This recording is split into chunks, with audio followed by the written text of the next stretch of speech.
Oh, the act of honor. Oh, a transaction memorialized in an instrument prepared by a notary public, evidencing a third person's agreement to accept, for the credit of one or more of the parties, a bill that has been protested. The UCC eliminated this type of transaction, the legal instrument setting forth the protest, acceptance, or payment. Now, I'm not quite sure who the UCC is. Yes.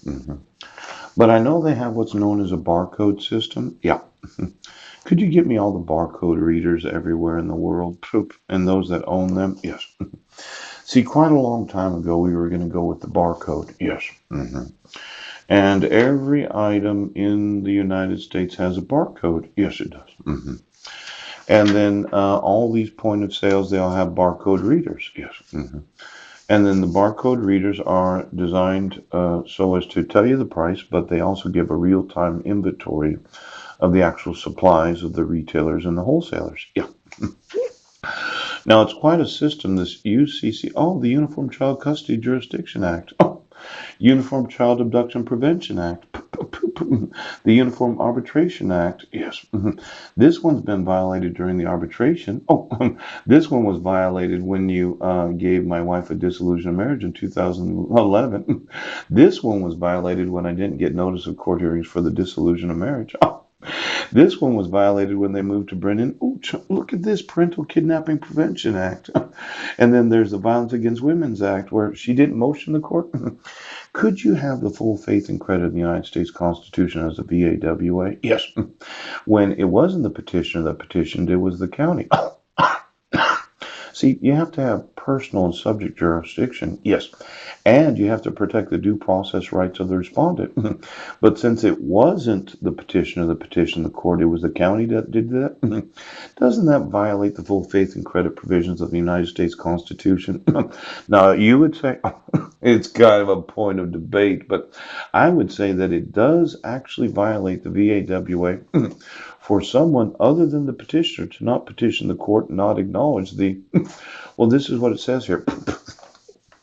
Without acknowledging receipt of copy of this order because she didn't petition the court and you used a forgery, yes, it actually does violate the order being issued in accordance with the actual notice with the full faith and credit provisions of the VAWA, because the county decided to issue it as a motioning of the court without the petitioner right now.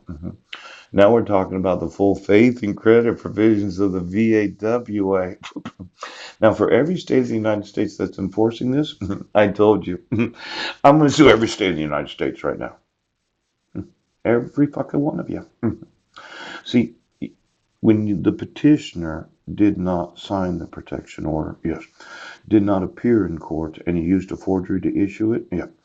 And then in the last few days, I've kind of been surmising, yes, that the county decided that they didn't want me to have my sons, yes. There are no provisions in the Violence Against Women's Act that the county can take it upon themselves to use the court to issue a protection order for 10 years where the petitioner herself didn't petition the court. Now, if you really look at it, the petitioner, yes, personal and subject matter jurisdiction. Can the Superior Court of Clown County have personal jurisdiction when the county motions the court instead of the petitioner? Can you have subject matter jurisdiction when the subject matter, oh, well, you can issue a temporary right protection order because of arrest or immediate threat. But obviously I was no threat. My record was expunged.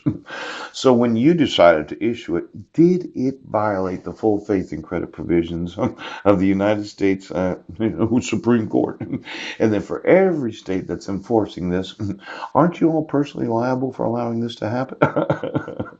And then for every state that said, no, he can't sue us, when it is fully enforceable in every state of the United States, but it was fraudulently issued because the county motioned themselves using the petitioner's name without any due process to myself, without the actual laws being enforced, and the use of a forgery, holding my sons hostage because they were kidnapped.